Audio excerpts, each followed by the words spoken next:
और लग के कर दिखाने में, मान लेने में कि जिंदगी ऐसे ही कटेगी, और सुबह 4 बजे उठ के सोचने में ये अभी तो बस शुरुआत है। किसी मैगजीन को हाथ में लेने में और उसी मैगजीन के कवर पेज पे होने में इतना सा ही तो फर्क है।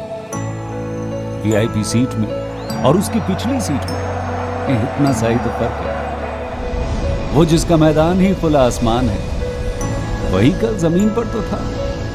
पूछोगे तो बताएगा वो पंछी, ये एक दायरे में सिमटने में और पूरी दुनिया को दायरा बनाने में बस इतना सा फर्क है। इतना कितना है? इतना है या इतना है? जो नापेगा वो जाने कि जहां धरती और आसमान मिलते हैं, नानकुर से दूर, अगर मगर शायद से दूर, वहां भी दोनों में फर्क बस इतना सा है। धरती और 7वें आसमान में फर्क बस इतना सा है। ये एक अंतर प्रेरणा है। ये हमारी, आपकी, हम सब की अंतर प्रेरणा है। एक कदम, एक छलांग, एक बाजी, एक गहरी सांस और एक ललकार खुली हवाओं में कि हाँ, मैं बना हूं उन फिजाओं के लिए, कि हाँ, मैं बना हूं उन ऊंचाइयों के लिए जो ऊंची तो बहुत है पर नामुमकिन भी नहीं, क्योंकि मुमकिन और नामुमकिन में बस इतना सा फर्क है।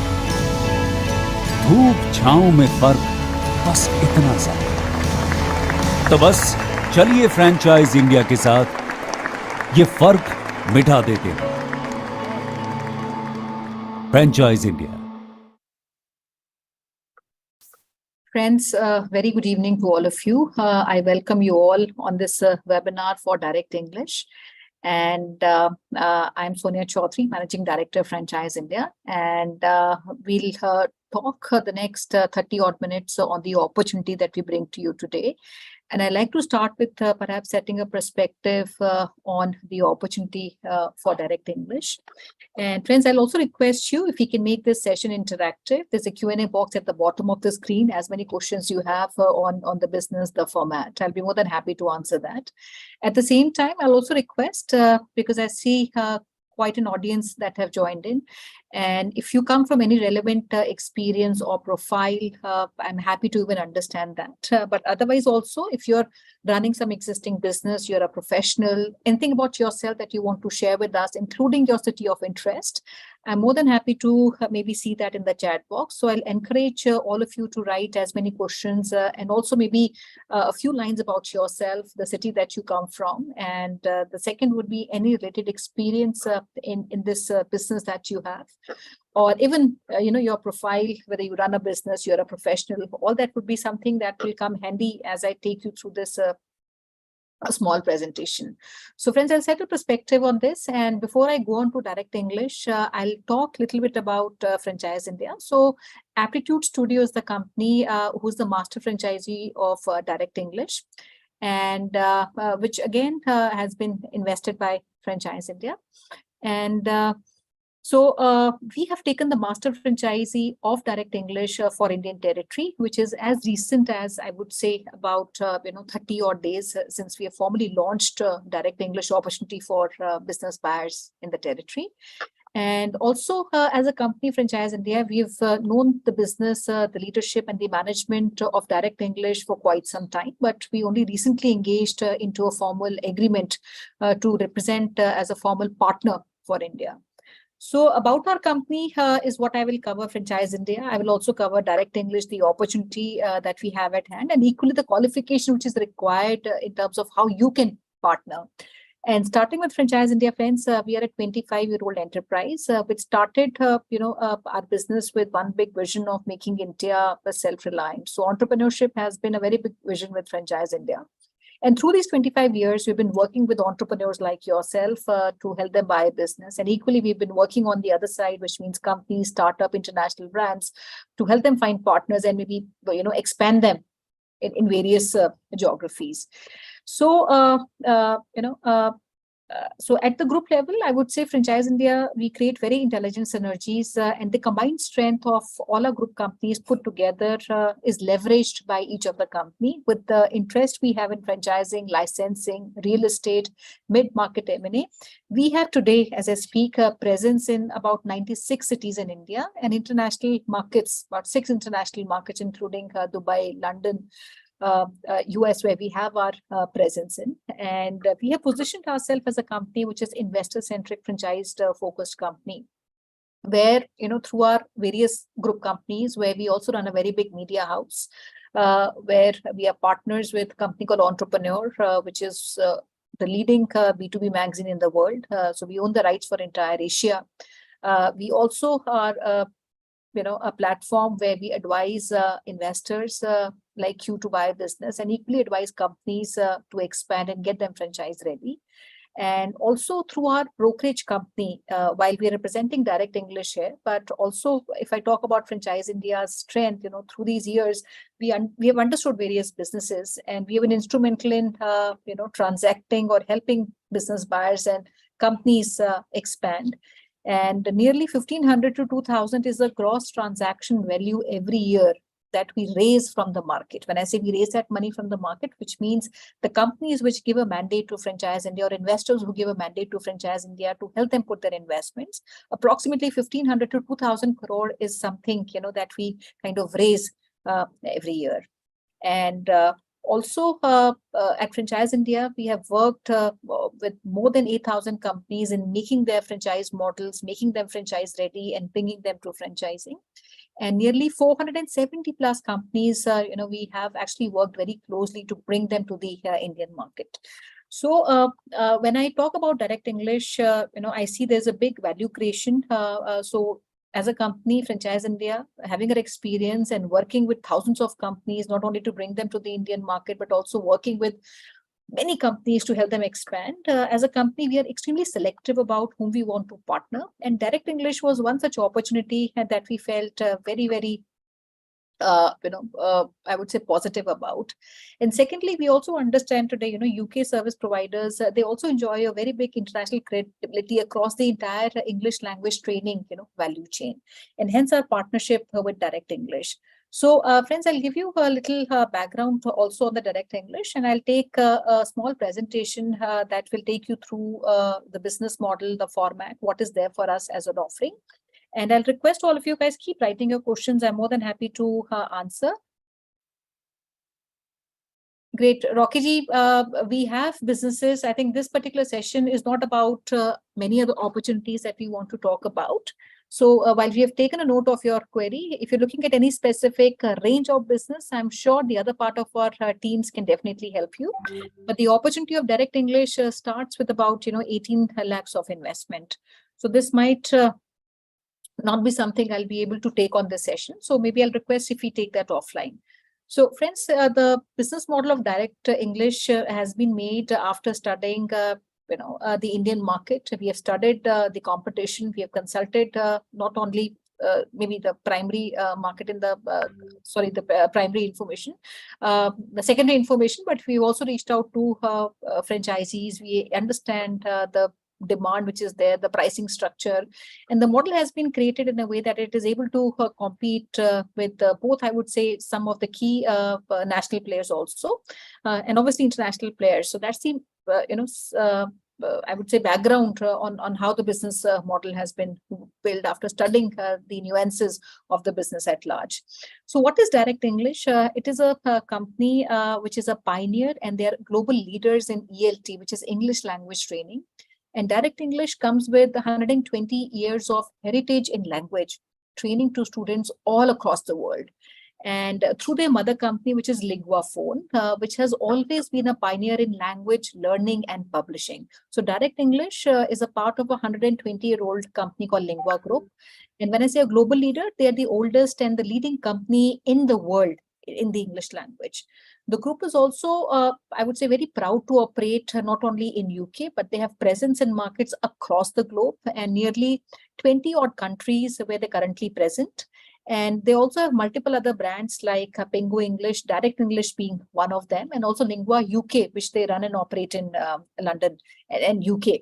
And Direct English also comes with a big history, or I would say legacy, where Pearson Group, I'm sure Pearson Education, everybody has heard, and it's an iconic British-owned education publishing and assessment service provider to schools and corporations.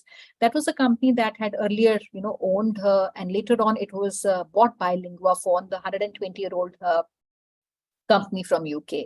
So Direct English was established in the year 1997. And like I mentioned today, it is operating in markets globally and through their hybrid model, which is physical centers, and also through their very innovative online sessions or group trainings, which they do through their business called Direct English Live. And the current CEO of the business is Mr. Derek Price. And in fact, it is interesting to know that he has been with the company ever since the birth of Direct English. So while Direct English was a part of Pearson Group, he was with them. And now that it is a part of Lingua Group, Mr. Derek Price has been in the business and has played a very important and pivotal role in the expansion of the business in global markets. I'll talk a little bit also on the opportunity, friends, for India. And this is one question which I get across very often when I speak to prospects who are looking at this opportunity. Why a lot of you who understand this industry at large would understand the opportunity. And we all know, while we have some players already in the market, but this market is still very underserved. And there's a big potential which can be leveraged. And that's where, we kind of come in. So the opportunity in India is great. It's humongous is what I would like to put. And if in terms of volume or size, if I say, it's about $3 billion US dollar industry, where demand for upskilling, study abroad is very, very big in India. Now, if you look at the overall market, and if I have to slice in terms of the segments, there are broadly three segments this industry is divided in. So one is business to consumer, which is B2C. Then we have B2B, which is business to business. And then we also have B2G, which is, business to government. So these are broadly three big segments, out of which business to consumer, which is obviously a retail segment, is almost the biggest pie. It is almost about 70-80% of the entire ELT providers in the country in India. And that has also been a large focus for almost every international or national brand which has their presence in India. Now, sectors like retail, sectors like hospitality, information technology, and enabled services, which we call as, information technology enabled services, ITES, and manufacturing are in demand, and they will keep adding value to the sector-based skills which are acquired by the individuals. Now, and because these skills are, required to make them more employable.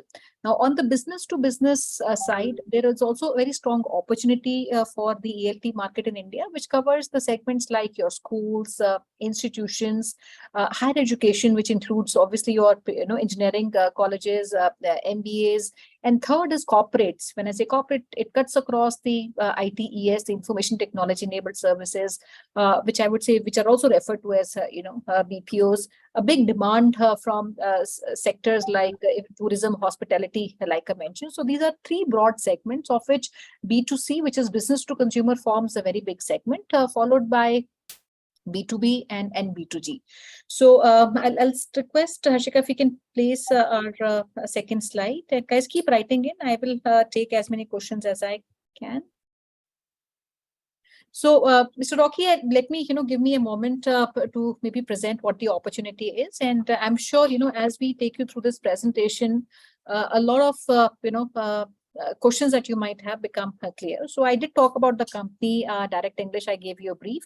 So the company comes with 120 years of legacy, part of LinguaFon Group, and nearly 1 lakh people, which are learners, as they call them, they complete Direct English courses every year.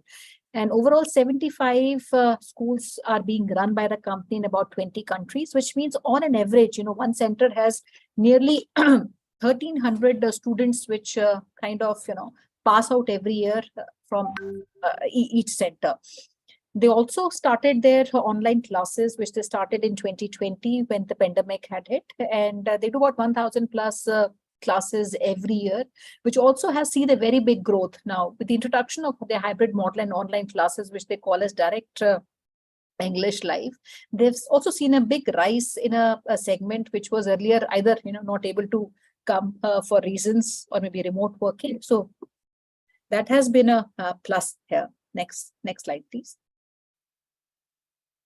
So this is about the gentleman called Louis Alexander, and I would say he's the man behind the company. And so Direct English is one of his masterpieces. He developed and the entire work which Louis Alexander did formed the basis for many communicative language courses in UK. Not only with Direct English, but was also instrumental for a common European framework of references for language. And Direct English obviously is one of his great masterpieces, as it is called. He's also somebody who sold nearly 4.7 million books, which is recorded in Guinness Book of Record as the greatest number of copies sold by an individual author in 1 year. And then in the year 1986 and 88, he was also advisor to the University of Cambridge. And 2020, like I mentioned, is where Direct English Live was launched as an online solution for students to be able to support their schedules and to make it more flexible. Students who are studying remotely or their learners who are studying remotely to be able to engage them. So students can learn maybe English online from the comfort through their, the method and fully qualified teachers. And they also have a separate curriculum for Direct English Live, which can be imparted to learners anywhere in the world. Next slide, please. So I'll talk a little bit on the method also which company follows, and a little bit on the benefit which was on the previous slides. I'll touch upon that. Now, students today can learn through various platforms and online, which includes also their video episodes. They have interactive exercises, grammar, pronunciation tools in a uniquely branded, designed platform of Direct English. Now, there are two kind of syllabus if we talk about. Can we go on the back slide? Ashika, let's go on the previous slide, please. Okay, that is the next. Okay, so there are typically two kind of syllabus. Ek aapka cyclical syllabus hota hai, then the other is your linear syllabus. So Direct English follows a cyclical syllabus. So when I say cyclical, I will also explain that to you. So linear means that if you miss maybe a particular class or a lesson, you will not come through that again. You'll never come across that again. So if you've missed it once, you miss it forever. But cyclical syllabus means that you get a chance to revisit the syllabus.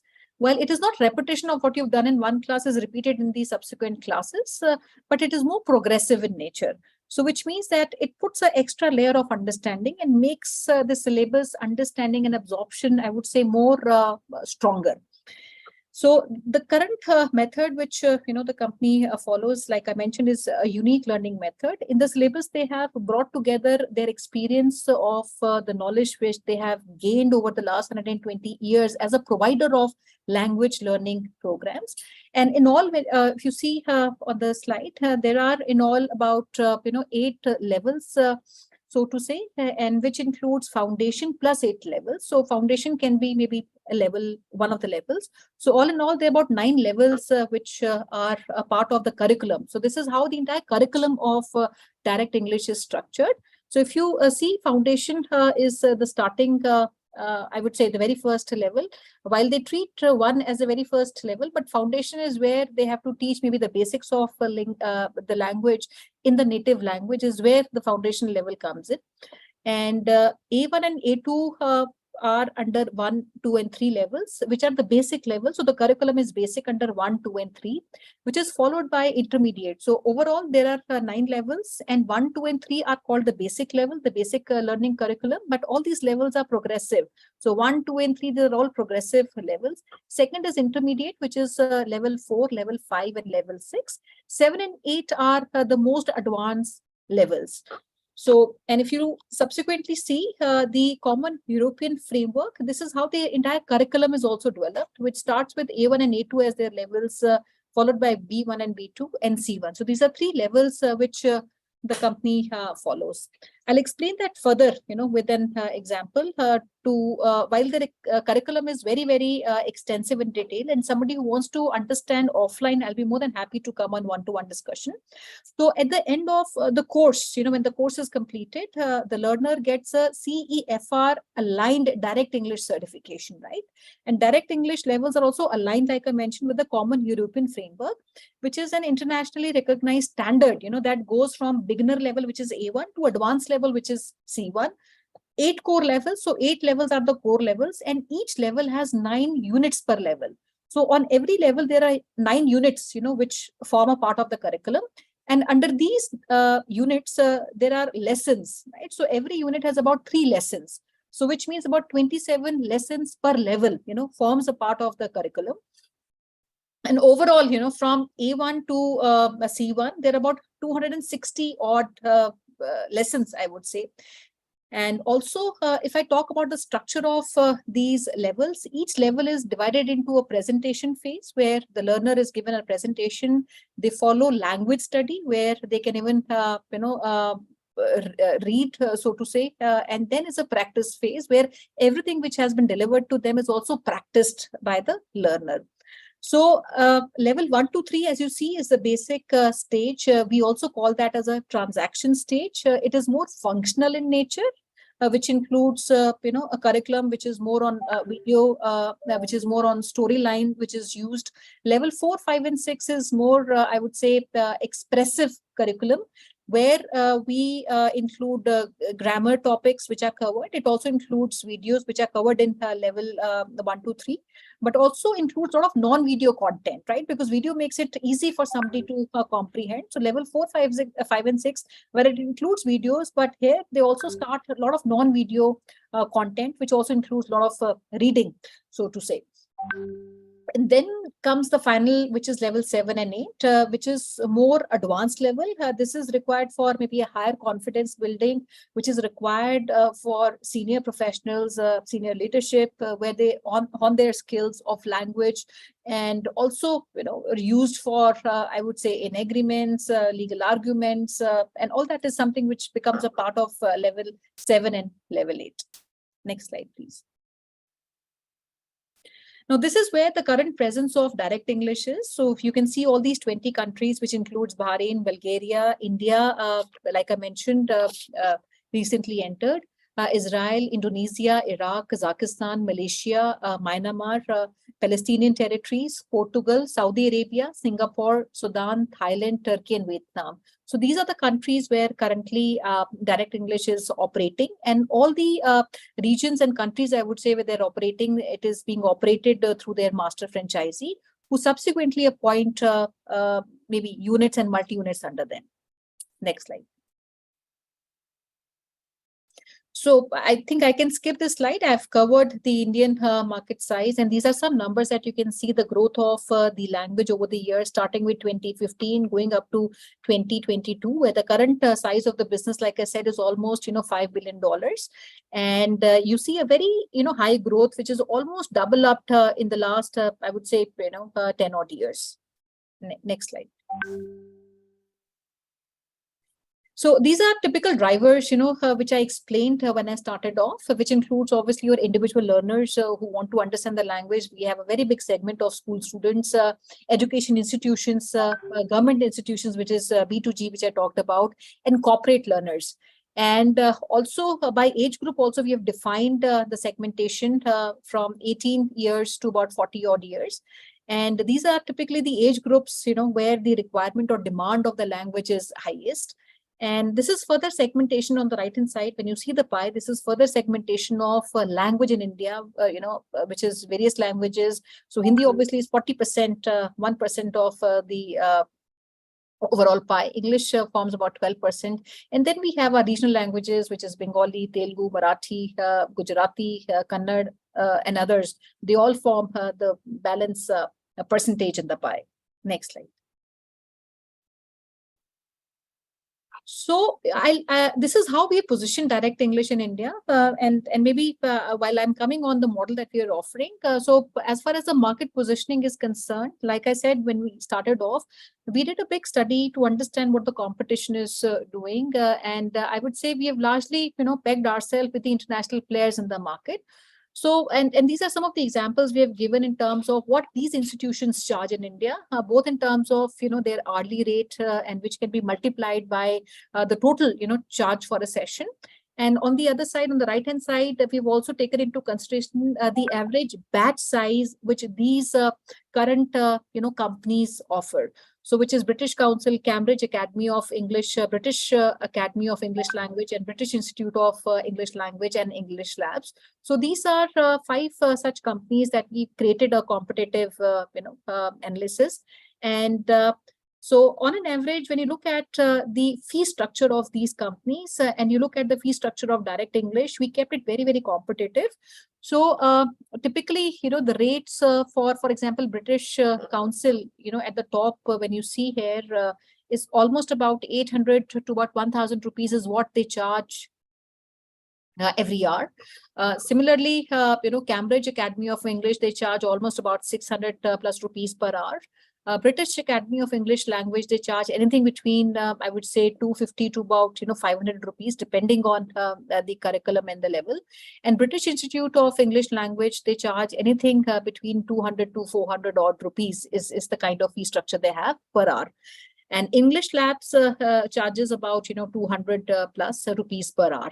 So when I talk about per hour, typically every curriculum for English is almost about 60 odd hours. So the entire curriculum is divided into 60 hours. So every level has about 60 hours of training which is imparted. And typically, if I take the English direct English cost per hour, we've kept it as competitive as it can be, where per hour cost is about 250 versus the other competition where the costing can go as low as 300 rupees to about 1,000 rupees. So we have kept 250 rupees as the average hour, per hour, which translates to almost about 15,000 rupees for the entire course, which one would do. Where in other case, in the case of competition, it can go as high as even 60,000 rupees for the same course. Now, coming on the batch size, here also, if you look at the entire financial model that we've created for our partners, we have not created on a very high batch number. What typical British Council takes as a batch size, while they charge very high, you look at their ticket size is almost about 1,000 rupees on the higher side. Their average batch size also is about 15 to 40 odd students. Similarly, Cambridge Academy of English, their batch size is anything from 10 to 20 odd students. British Academy does about 15 to 35 odd students. British Institute of English Language has almost about 30 to 40 batch. So they do about 30 to 40 batch. And English Labs, they kind of, do between 10 to 25, batch size. And that for direct English, we have kept a batch size of 10. So you can see both in terms of the pricing of the entire module per hour and the course, and also in terms of the batch size, we've kept it extremely competitive. Next slide, please. So next slide, please. So this might look with a lot of information, but I'll like to make it very simple for you. So in India, you may want to go through this information. We can send you and do an offline or maybe a separate discussion to make you explain how these numbers have come up. But I would request if you hear me and understand the model that we have to offer. So what we have done for the territory in India, we have divided the entire territory into 20 zones. So on the extreme left, when you see the area developer, which is the second column, on the left, I don't know if these regions are visible to you. So there are 20 territories that we have taken in India, starting with Jammu, Kashmir, Ladakh, Himachal as one of the territories, and going down to UP, Uttarakhand, we have taken that as one territory, and then Punjab, Chandigarh, Tri-City as one territory, followed by other regions, which includes Haryana as one territory, Delhi NCR, Rajasthan, Gujarat, MP, Chhattisgarh as one territory, Maharashtra outside Bombay has been taken as one territory, Bombay is another territory, Goa, AP Telangana, Karnataka, Tamil Nadu, Kerala, Odisha, Bihar, Jharkhand, West Bengal, and Northeast. So these are 20 zones in which we have actually divided the entire India in. And unlike what typical, international companies do, or typical, I would say, even any company offering an area or a master franchisee does, they have a ballpark, territory fee, irrespective of the opportunity size in that territory. They would have a lump sum figure. If you want to take my area franchise, there's a lump sum amount which is given by a area franchisee to a master franchisee. But we have, done a very different model here. So what we have done is, we have created a minimum potential for every zone. So while maximum or maybe higher potential can be a different number, so we have not pegged our rollout based on what that territory can hold, on a higher level, but we have understood what a minimum potential in that zone can be, and based on that minimum rollout, we have structured our franchise fees. For example, J&K, we see a potential of minimum 5 rollout and 1 company owned. So as an area developer, you would own and operate 1 outlet of your own, and the balance outlet that you see under the numbers, is something that you get a right to sub-franchise. So, and similarly, our territory number of rollout starts as small as 5 number, and it goes up to about 20 in case of Maharashtra. In case of AP, Telangana, Karnataka, Punjab, and UP, we have kept the number at about 15, which means the area franchisee would own and operate 1 outlet and would open through a sub-franchise model or multi-unit or units under him another 15. So I'll explain, a bit on our fee structure. So, as far as the investment in 1 unit is concerned, we require an area of 1,500 to 2,000 square feet, which has an investment under the following structure, I would say, where 4 lakhs is taken as a franchise fees. Another 4 lakhs is the basic investment in the interiors that we have taken into consideration. Having said that, a lot of centers, which if you're operating any center, for example, I spoke to somebody in Hyderabad a couple of days back. The gentleman has a property in Gachibowli, and this property is up and ready. Ready, it means that you can just plug and play, put a hoarding outside, signage outside, and it's ready to be, run. So if there's a property that you get, which is in a situation like that, where the interior has been, actually done, then you obviously save that cost. So 4 lakhs is the franchise fees. 4 lakhs is the cost of the basic interiors we have taken into consideration.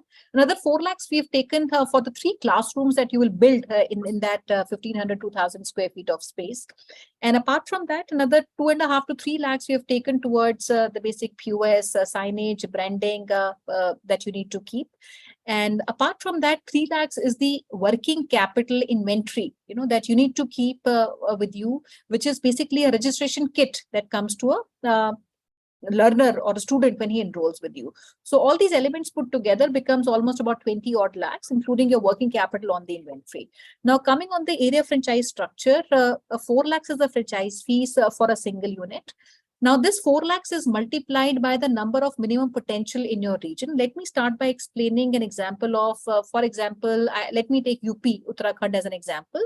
So, 15 is the minimum rollout that we are considering. So this 15 is multiplied by 4, which becomes about 60 lakhs. So 60 lakhs becomes the overall minimum potential fee. Out of this fee, the area partner, area franchisee, pays only 40%. So this 60 lakhs, 40% becomes only 24 lakhs. So this 24 lakh becomes the area franchise fee for the developer.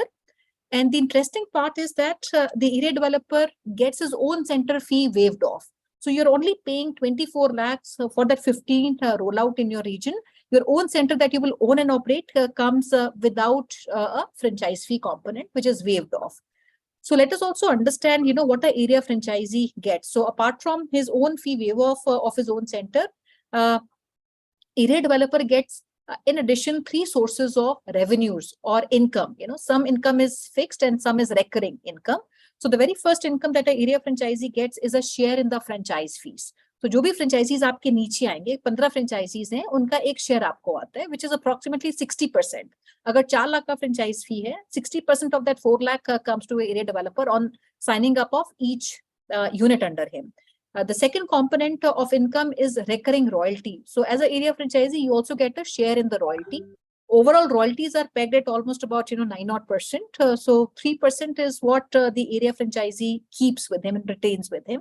And the third source of income for an area franchisee is the margins or all supplies are routed through the area franchisee. So the royalty fee and the margins in supply are recurring, while the franchise fee is a one-time fee, as in when the outlet comes up under the area franchisee, he gets a share of royalty. Now, this is how the entire structure is done. And if you look at the screen, I'll be more than happy to maybe explain on an offline call. So we have put that fee again on a sign up. So under the sign up fee column, this is third, fourth, fifth, sixth column from the top. We have actually created the opportunity cost. So the opportunity cost for an area franchisee for example, a place like Jammu and Kashmir, Ladakh is about 8 lakhs. And in addition to that, he will also put up his own center. One center that he would own and run is what he would put. And including that setup cost of his center and including the area developer fee, he would end up investing an amount of, 8 lakhs plus, I think that's 15 odd lakhs, becomes 21 odd lakhs. And then is the income that I had explained to you. So we can even do that offline to explain how these margin would play. But this is a broad structure which I wanted to explain to you. Next slide, please. Next slide, please. So I think these are the benefits I talked about also. This is industry. We have seen it is a big demand. There's a big requirement for upskilling. So high growth industry, the curriculum is very, very sophisticated. And I would say not only compared to the international players, but in certain cases, maybe beyond what the current international players are also offering. And it is a very strong global brand which has presence in global markets. So which means they have experience of working in many diverse markets across the world. And for partner, you don't need to be necessarily coming from an education experience, but somebody who comes with relevant experience is always welcome. But it is not a barrier even if you don't come with an experience of education. But there are two requirements which I would strongly talk about. One requirement for an area franchisee is obviously, his financial is one, because it is not too big an investment, but his ability to market and distribute, the opportunity in his region. That is something that we need as a highest, criteria for any area franchisee to qualify. And then there are world-leading teaching resources, which are both online and offline, which are trained, which both area franchisee and the franchisee is trained on. And there's an ongoing support which the company offers in terms of training, marketing, and also operational support, which is required time to time. And we being the master franchisee in India, so the roles and responsibilities for a franchisee has been split between the parent company, which is in UK, with the master, which we are in India, and then again with the area developer who's trained to maybe put that across for his unit and also for his franchise partner. So the entire support structure is split and the roles and responsibilities of all the stakeholders are defined. Next slide. So friends, this is what we had for you today. I'll also request anyone who wants to discuss this opportunity further. We have our teams who are working on the project. I will also put a WhatsApp number. It's 8800493185. Anybody who wants to discuss further on this can reach out. I will also put my direct email ID on this. If you want a presentation that you want to go through, we are more than happy to furnish and maybe do a detailed session on understanding what it takes for somebody to become a partner. This was a brief introduction of the opportunity that we had to offer, and we are primarily looking at area franchisees for India. But if there is a good unit franchisee with a great location or some kind of strategic fit, that we feel that we can consider, we're also more than happy to discuss that over a call, over a meeting. And I thank you so much, friends, for being with us again today. And I wish you a great day ahead. Please take a note of the number and the email ID. Anything that you want to reach out to you to us for information, please feel free to do so. Thank you and have a great evening ahead. Bye.